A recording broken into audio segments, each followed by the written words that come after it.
Hey folks, in this video, I am going to show you how you can get customers and clients without having a website. I know that sometimes people don't take that step because they feel like they have to have this grandiose, wonderful website, and that's not necessarily the case. Now, you do have to have some experience in the service or field that you're attempting to push, but you don't necessarily have to have a website. So I'm gonna show you how that works. And the reason why I'm doing that is because I'm in the process of creating another company and I didn't feel like creating a website right now.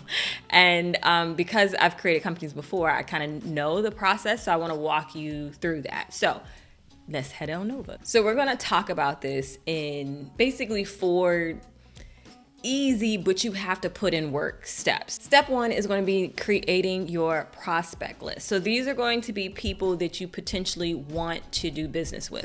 So this morning, fun fact, I woke up and on some ad on Instagram, it showed a product that I actually need. Like I've been looking for a product like this.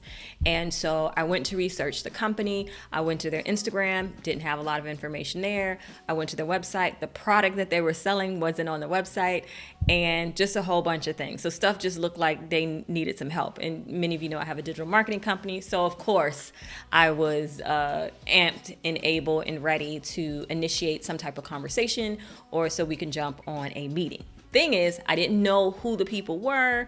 I didn't know the person to contact. I didn't know their email address. So I'm going to show you how you do that, okay? But this is also the same steps you would take for whatever service or business you were attempting to sell. So again, your prospect list.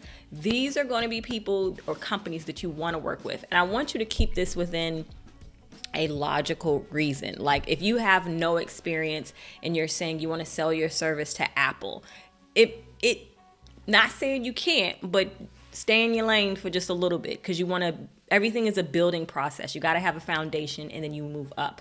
And I find with people who just immediately starting, they compare their current self to someone who's been doing it for 10 to 15 years. And then they get frustrated when they're not kind of, doing what they would have hoped, right? So we're going to keep this in perspective, but write down 1 to 20 people that you would like to do business with and you can personally provide value to, okay? Because that's going to be important when we talk about step 4. All right, so after you do that, I want you to head on over here to Loom, okay? So what Loom is, let me move me out the way. Get me all out the way. Okay, so one of the benefits of Loom, I think a lot of people use Loom for meetings. So like even if you look right here, this is, hey team, I know there's a lot we do, let's just do a meeting. I don't really use Loom for that purpose, right? But basically, let me tell you what it is. Loom is a company that allows you to either upload or screen record and do a video recording of you. So you can do demonstrations, you can do a whole bunch of things, and it will provide a link. Okay, so just walk with me on this. So once it provides you that link, now you can take this link and you can send this off to people, right? Why is that important? Because what I want you to do coming to Loom is to basically create a reel, right? And so what a reel is, like in the creative space, reel are basically a bunch of clips showing your talent. So like if you wanted to go on an audition, most of the casting directors will ask for your reel, which will show all the things that you have done.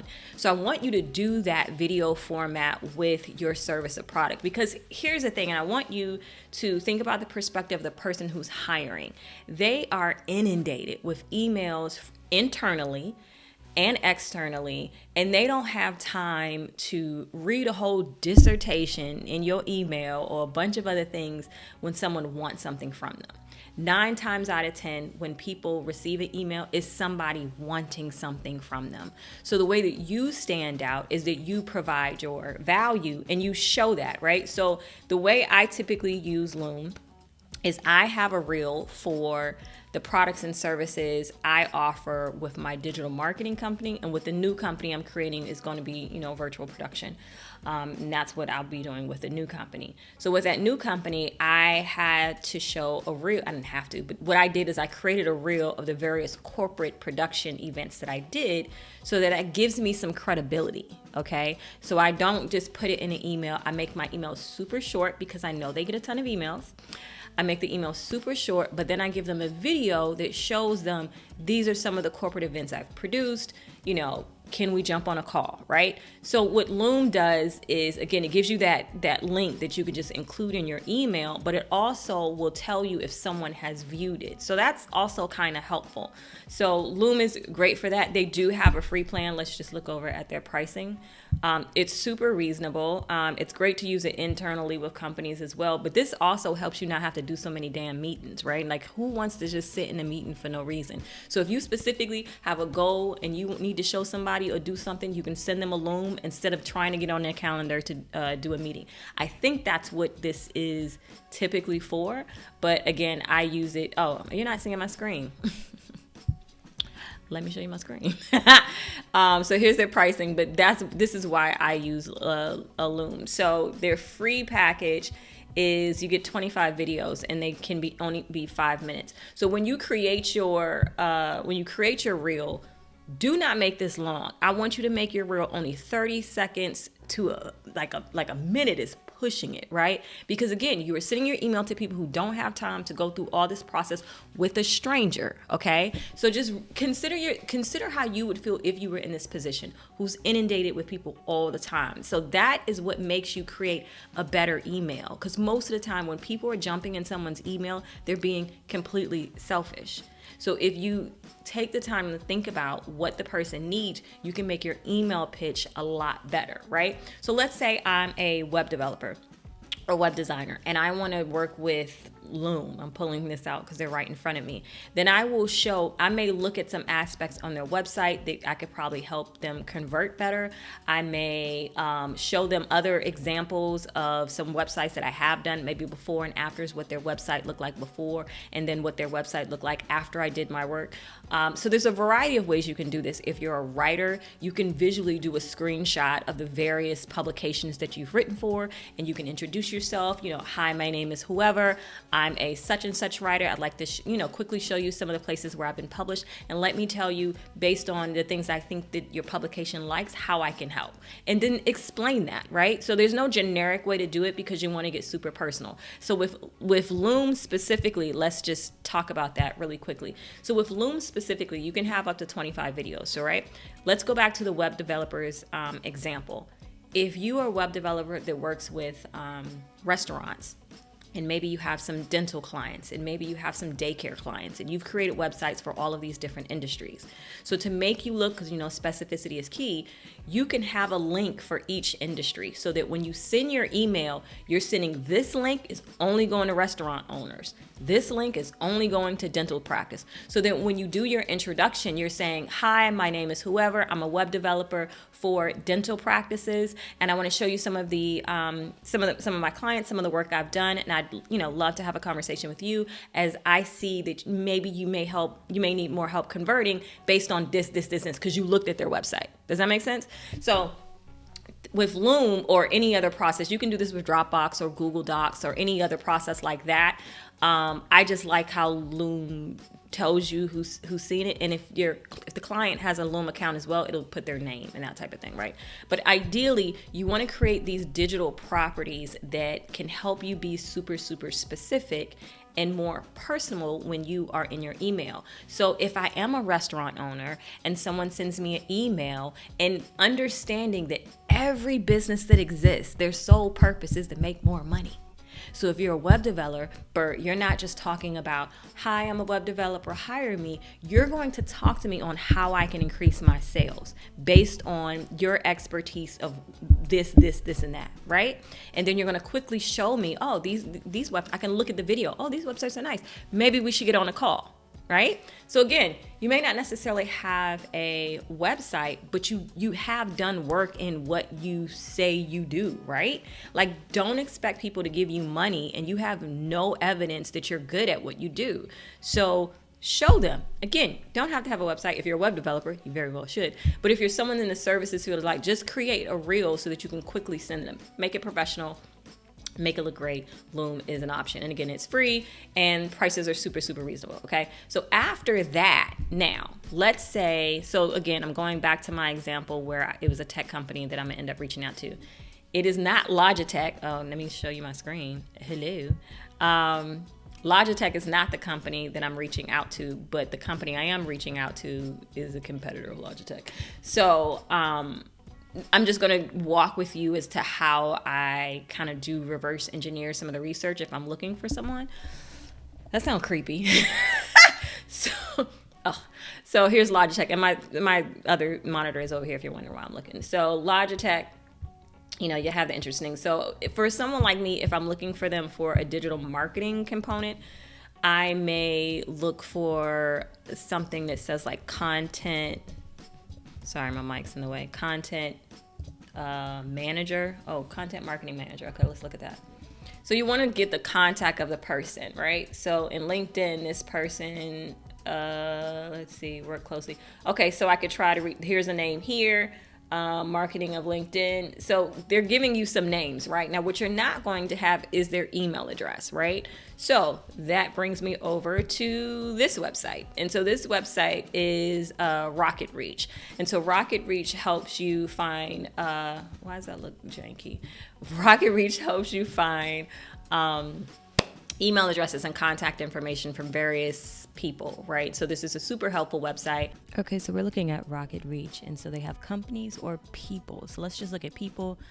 I did a search earlier today. Let me block out their contact information, but this just gives you an example. It gives you the name. It gives you their various email addresses when you are searching for someone. But let's go back to companies in the Logitech example. And so here we're looking at Logitech. We're going to click that, employees. And so here you can look at the various positions and just scroll. And if something makes sense to you in regards to who you would want to reach out to, then you can get the info. But it's free to sign up, and it's free. I think you get 5 for free, right? So consider Rocket Research, because this is how you're going to get the email address of the people you may want to contact directly, right? Now, where are we?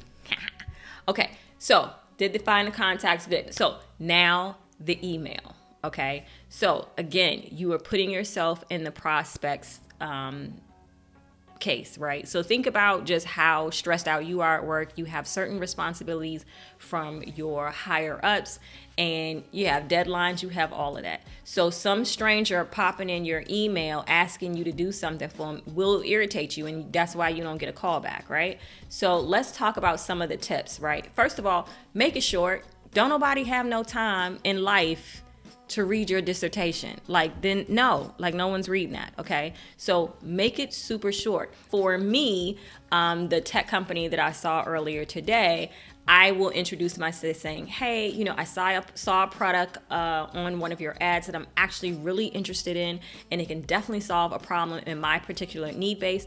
I would be, honored to help you create content around it, or I don't want to create content. Why did I want to reach out to them? Oh, wait. Now I remember why I wanted to come. Now I remember why I wanted to reach out to them. So for the virtual production company, usually in virtual production, of course, you need, webcams and things of that nature. So I wanted to further understand what their attempts were, and then show them how, based on the corporate clients I need, they're always going to need a high-end webcam. And so it can be a mutually beneficial relationship. I can help them increase sales, because that is the goal of every single business that exists.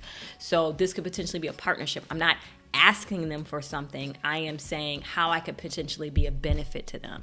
And here is a reel of some of the virtual production I've created, and this company can be a resource. Do you see why that's different than me coming in their inbox asking them, could you give me a job, or could you give me a contract? You know what I mean? Like, I'm saying my benefit and what I could do for them to get into a meeting. And so that is really what I want you to consider when you are reaching out to these companies.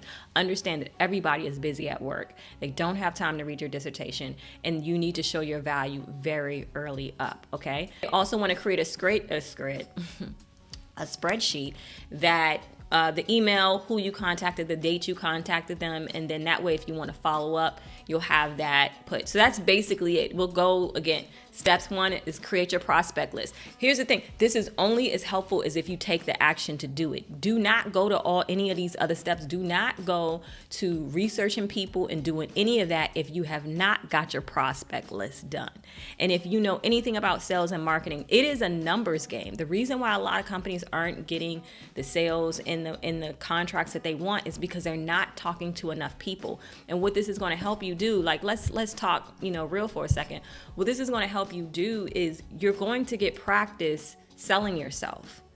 And some of you don't, some people don't know how to sell themselves. I know because some of them approach me, right? But the more you do it, like anything, the more you do it, the more comfortable you will feel. So if you want to go to these large contracts when you know you haven't been able to sell yourself first, you can go to this large company and end up embarrassing yourself. So what I want you to do is make this a practice if you want to go in business for yourself full time, right? If you don't and you have the budget, you can hire someone to do this, right? But if you are no one's going to care about your business more than you are. Yeah, for the most part, right? So create the prospect list. Write it down, 10 to 15 people, because if you only have 3 people, what if those 3 people say no? If you're going after corporate contracts, you don't need that many companies to say yes. You usually only need like 2 to 3, depending on what your pricing is, to live a very comfortable life. So these are the steps. It's not hard. Go back to our list. The steps are not hard at all. They just require you to do the work. So sit down and create your prospect list. I do this every month. I create a prospect list. Okay. Create your 30 to 45 second reel. Once you do this, it is going to save you so much time, and it's going to be so much easier for you to continue this process and create this system of going after sales. You don't have to have a website. And granted, I recommend you should have a website, but if you don't, if you contact people, you tell me you can offer me some value and you show me what you've done, and we get on a Zoom or a virtual meeting, like you can still close the deal, right? So find your contacts information, which we just showed you how I use Rocket Reach, and then the email. The email is probably the most critical part because you really just got to be human. And I know on the stage of the internet, people forget to be human or to have empathy with the person on the other end of that email. Okay, so think less about yourself and more about the person who's receiving the email. And I swear, if you approach things that way, your scales and your conversion will skyrocket, okay? Because you don't want to be that person who's in their inbox always asking for something like, trust me, that's what a lot of people do. Okay, so I hope this was helpful. I am going to, again, start the new company, and I'm going to document the process so that hopefully if you're thinking about starting a company or something can be helpful somewhere. All right, so if this was helpful, please let me know if you want more videos like this. If you want me to do a training specifically on Loom, let me know. It's pretty self-explanatory, but if you feel that you would benefit from that, just let me know. So till next time, guys.